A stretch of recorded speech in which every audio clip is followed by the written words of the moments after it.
నమస్తే అండి. నేను మీ రాజశేఖర్ రెడ్డి, మన దేశం ఎడ్యుకేషనల్ సర్వీసెస్ ప్రైవేట్ లిమిటెడ్ నుండి. ఇవాళ మనము గుజరాత్ స్టేట్లోనే కాక ఇండియాలోనే one of the best institute అయినటువంటి Dhirubhai Ambani institute of information and communication technology Gandhinagar గురించి తెలుసుకోబోతున్నాము. సో ఇక్కడ దీని నేమ్లోనే ఉందండి, Dhirubhai Ambani institute of information and communication technology అనేసి. దీంట్లో మనకు జనరల్ గా రెగ్యులర్ ఇన్స్టిట్యూషన్స్ లో మనకు కనపడే కోర్సెస్ అయినటువంటి computer science engineering, mechanical, electronics and communication engineering లాంటి కోర్సెస్ అనేవి ఉండవు. సో ఇక్కడ నేమ్ లోనే ఇన్ఫర్మేషన్ అండ్ కమ్యూనికేషన్ టెక్నాలజీ అనేసి ఉంది. సో ఇక్కడ ఆఫర్ చేసే ప్రోగ్రామ్స్ కూడా మనకు information and communication technology programmes అనేది ఆఫర్ చేయడం జరుగుతూ ఉంటుంది.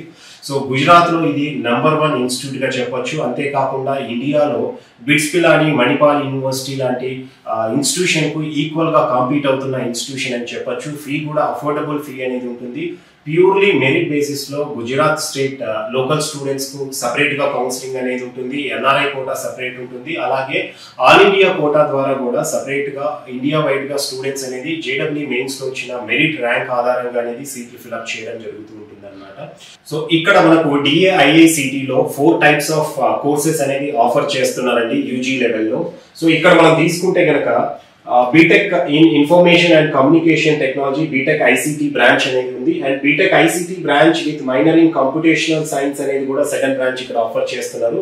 అండ్ జనరల్ గా మ్యాథమెటిక్స్ అండ్ కంప్యూటింగ్ అనేది కూడా బీటెక్ లో ఆఫర్ చేస్తున్నారండి థర్డ్ కోర్స్ గా. అండ్ ఫోర్త్ కోర్స్ వచ్చేసరికి ఎలక్ట్రానిక్స్ అండ్ విఎల్ఎస్ఐ డిజైన్ అనేది ఆఫర్ చేస్తున్నారు బీటెక్ ఈవిడి బ్రాంచ్ అనేది. ఈ 4 బ్రాంచెస్ మాత్రమే ఇక్కడ టెక్నికల్ కోర్సెస్ అనేది యూజీ లెవెల్లో ఇక్కడ మనకు ఐఐసిటిలో ఆఫర్ చేయడం అయితే జరుగుతూ ఉంది అనమాట. సో ఇక్కడ మనం వీటికి అడ్మిషన్ ప్రొసీజర్ ఏ విధంగా ఉంటుంది, వీళ్ళ ఫీ స్ట్రక్చర్ ఎలా ఉంటుంది, అకామిడేషన్ ఎలాంటి అకామిడేషన్ అనేది ఆఫర్ చేస్తున్నారు, దాంతో పాటు ప్లేస్మెంట్ స్టాటిస్టిక్స్ కూడా లాస్ట్ 5 years లో ఏ విధంగా ప్లేస్మెంట్స్ ఉన్నాయి అనేది కూడా మనం ఒకసారి చెక్ చేద్దాం. ఇది వరకు నేను చెప్పినట్లు ఇక్కడ మనకు ఆల్ ఇండియా కేటగిరీ అనేది ఉంటుంది. జనరల్ గా మన తెలుగు స్టేట్స్ నుండి స్టూడెంట్స్ ఎవరైనా ఇక్కడ జాయిన్ అవ్వాలనుకుంటే కనుక ఆల్ ఇండియా కేటగిరీ ద్వారా ఆన్లైన్ లో అప్లై చేసుకోవచ్చు. దీనికి సంబంధించిన నోటిఫికేషన్ అయితే ఆల్రెడీ రిలీజ్ అయితే అయ్యిందండి. దీని డెడ్ లైన్స్ కూడా నేను చెప్తాను. అండ్ గుజరాత్ కేటగిరీ అనేది ఇది ఓన్లీ గుజరాత్ డొమిసైల్ క్యాండిడేట్స్ కోసం. సో దీని గురించి మనం డిస్కషన్ ఇప్పుడు అవసరం లేదు. అలాగే NRI and foreign national category అనేసి మళ్ళీ సపరేట్ గా ఉందండి.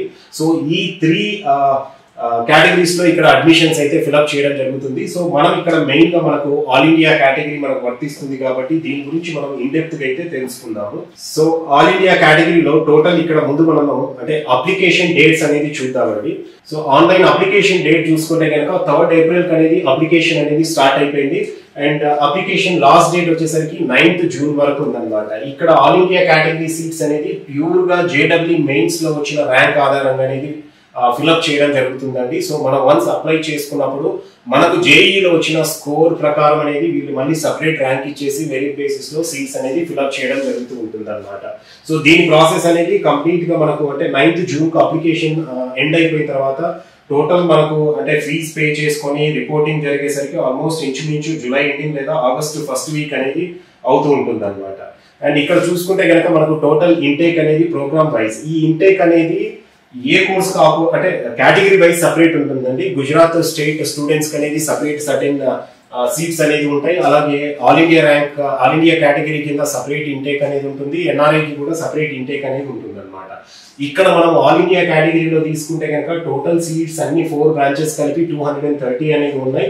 దీంట్లో ఐసిటి బ్రాంచ్ అయితే కనుక 131 ఉన్నాయి. ICT with minor in computational science తీసుకుంటే 47 ఉన్నాయి. మ్యాథమెటిక్స్ అండ్ కంప్యూటింగ్ 31 ఉంటాయి. ఎలక్ట్రానిక్స్ అండ్ విఎల్ఎస్ఐ డిజైన్ అనేది మనకు 21 సీట్స్ అనేవి ఉన్నాయి. ఇలా టోటల్ మనకు 4 బ్రాంచెస్ కలిపి 230 సీట్స్ అయితే టోటల్ ఇక్కడ బీటెక్ లో వీళ్ళు ఇవ్వడం అయితే జరుగుతుంది ఆల్ ఇండియా కేటగిరీ కింద అనమాట. అండ్ ఇక్కడ మనము ఇక్కడ ప్లేస్మెంట్ స్టాటిస్టిక్స్ తీసుకుంటే కనుక ఇప్పుడు లాస్ట్ ఇది మనకు 23-24 అకాడమిక్ ఇయర్ స్టాటిస్టిక్స్ అండి. హైయెస్ట్ వచ్చేసరికి 82 lakh per annum అనేది హైయెస్ట్ ఉంది. అండ్ యావరేజ్ తీసుకుంటే కనుక 18.25 lakh per annum అనేది ఉంది. మనం ఇదివరకు కూడా బిట్స్ పిలాని కానివ్వండి, ఈవెన్ మణిపాల్ కానివ్వండి, అలాగే ఈవెన్ కొన్ని ఐఐటీస్ కు కూడా ఇది ధీటుగా యావరేజ్ ప్యాకేజ్ అనేది మెయింటైన్ చేస్తుందని చెప్పొచ్చు. లాస్ట్ 5 years స్టాటిస్టిక్స్ కూడా ఇక్కడ క్లియర్ గా మెన్షన్ చేశారండి 2019-20 బ్యాచ్ నుండి. సో 2019-20లో వచ్చేసరికి ఇక్కడ దాదాపు 16.98 lakh అనేది యావరేజ్ ఉంటే 39 హైయెస్ట్ ఉంది. అదే 2021లో 16.17 యావరేజ్ ఉంటే 51 హైయెస్ట్ ఉందండి. ఇలా ఏ ఇయర్కు ఆ ఇయర్ సపరేట్గా అనేది ఇక్కడ స్టాటిస్టిక్స్ అయితే మెన్షన్ చేయడం జరిగింది అనమాట. ఇది వచ్చేసరికి ఇప్పుడు మనం చూస్తున్న ఏదైతే ఈ హైయెస్ట్ అండ్ యావరేజ్ ఇక్కడ మెన్షన్ చేశారో ఇది కరెంట్ అకాడమిక్ ఇయర్ అండి. సో 82 lakh per annum అనేది హైయెస్ట్ ఉంటే 18.25 lakh per annum అనేది యావరేజ్ అనేది ఉంది. సో ఇక్కడ ప్లేస్మెంట్స్ లో DAIICTకి డీసెంట్ పర్ఫార్మెన్స్ ఉందని చెప్పొచ్చు. స్టూడెంట్స్ చాలా మంది ఏంటంటే మనకు సౌత్ ఇండియాలో ఉన్న ఇన్స్టిట్యూషన్స్ గురించి మనకు ఎక్కువ అవగాహన ఉంది. అలాంటి ఇన్స్టిట్యూషన్స్ లో మాత్రమే మనం పోటీ పడుతూ ఉంటాము. బట్ గుజరాత్ లో కానివ్వండి, రాజస్థాన్ లో కానివ్వండి, ఈవెన్ పంజాబ్, హర్యానా లాంటి స్టేట్స్ లో కూడా ఎన్నో మంచి మంచి ఇన్స్టిట్యూషన్స్ అనేది ఉన్నాయి. దీనికి మనకు జేఈలో మంచి స్కోర్ ఉంటే సరిపోతుంది. కొన్ని యూనివర్సిటీస్ అయితే వాళ్ళ ఓన్ ఎంట్రన్స్ ఎగ్జామినేషన్ ఉంటుంది. వాటి యొక్క అప్లికేషన్ డేట్స్ అనేది మనం తెలుసుకొని అప్లై చేసుకుంటే కనుక మంచి ఇన్స్టిట్యూషన్స్ లో మనం ఏవైతే ఐఐటీస్ కు ఈక్వల్ గా పర్ఫార్మెన్స్ ఉందో అలాంటి ఇన్స్టిట్యూషన్స్ లో మనం సీట్ సంపాదించి quality education with affordable fee అనేది మనము కంప్లీట్ చేసుకొని ప్రోగ్రామ్ కంప్లీట్ చేసుకొని మంచి ప్లేస్మెంట్స్ తో స్టూడెంట్ బయటికి అయితే రావచ్చు. సో ఇక్కడ దీంతో పాటు మనం ప్లేస్మెంట్ తో పాటు ఇక్కడ మనం ఫీ స్ట్రక్చర్ చూసుకుంటే కనుక దీంట్లో సిటీలో సో ఇక్కడ మనం ట్యూషన్ ఫీ తీసుకుంటే కనుక 1,78,500 పర్ సెమిస్టర్ అనేది ట్యూషన్ ఫీ ఉంటుంది, కాలేజ్ ఫీ ఎవరికైతే మెరిట్ బేసిస్ లో ర్యాంక్ వస్తుందో వాళ్ళకు. అండ్ ఇక్కడ registration fee and examination fee అనేది మనకు ఎవ్రీ సెమిస్టర్ ఉంటాయి. ఇవి in addition to this tuition fee అనేది స్టూడెంట్ ఈ 4,000 అడిషనల్ గా పే చేసుకోవాల్సి ఉంటుంది. అండ్ కాషన్ డిపాజిట్ అనేది రీఫండబుల్ 25,000 వన్ టైం పే చేసుకోవాలి. దాంతోపాటు మనకు ఇన్ హౌస్ హాస్టల్ ఫెసిలిటీ కూడా ఇక్కడ క్యాంపస్ లో ఉంటుంది. దానికి హాస్టల్ రెంట్ అనేది 35,000 ఉంటుంది పర్ సెమిస్టర్ కండి, ఇది ఇయర్ కాదు. సో ఇక్కడ ట్యూషన్ ఫీ అనేది సెమిస్టర్ కి అండ్ హాస్టల్ రెంట్ అనేది కూడా సెమిస్టర్ కు. వేరాస్ ఫుడ్ వచ్చేసరికి ఇన్ క్యాంపస్ ఫుడ్ మల్టిపుల్ ఇక్కడ క్యాంటీన్స్ అనేది లోపల అవైలబుల్ ఉంటాయి స్టూడెంట్ కు. అది అప్రాక్సిమేట్ గా 5,500 అనేది పర్ మంత్ ఉంటుందండి. మంత్లీ బేసిస్ మీద వాళ్ళు ఇక్కడ లోపల వాళ్ళకు నచ్చిన క్యాంటీన్ లో వీళ్ళు ఫుడ్ అనేది వాళ్ళు ఆప్ట్ చేసుకోవచ్చు అనమాట. సో అప్రాక్సిమేట్ గా మనం ఇక్కడ ఫీజెస్ తీసుకుంటే కనుక ఇంచుమించు మనకు అకామిడేషన్ అయితేనేమి, ట్యూషన్ ఫీ అయితేనేమి కంప్లీట్ గా ఇక్కడ దాదాపుగా ఒక 4 lakhs లో కంప్లీట్ ఎడ్యుకేషన్ విత్ హాస్టల్ అనేది కంప్లీట్ అవుతుంది అనమాట. సో ఒక మంచి రీజనబుల్ బడ్జెట్ లో మంచి ఇన్స్టిట్యూషన్ లో మీకు ప్రోగ్రామ్ అనేది ఇక్కడ ఒక 16 lakhs ఆ ఫీజులో అనేది కంప్లీట్ చేసుకోవచ్చు. ఇక్కడ మనకు ఆల్ ఇండియా కేటగిరీలో అప్లై చేసుకోవడానికి 9th June వరకు అయితే టైం ఉందండి. ఆల్రెడీ అప్లికేషన్ అయితే కనుక ఓపెన్ అయిపోయింది. సో దీనికి మళ్ళీ కొన్ని మెరిట్ స్కాలర్షిప్స్ అనేవి కూడా ఉన్నాయి. కాకపోతే ఇక్కడ మెరిట్ స్కాలర్షిప్ కు చాలా అంటే కండిషన్స్ అనేది ఉన్నాయి. అంత ఈజీగా స్టూడెంట్స్ కు మెరిట్ స్కాలర్షిప్ అయితే రాదు.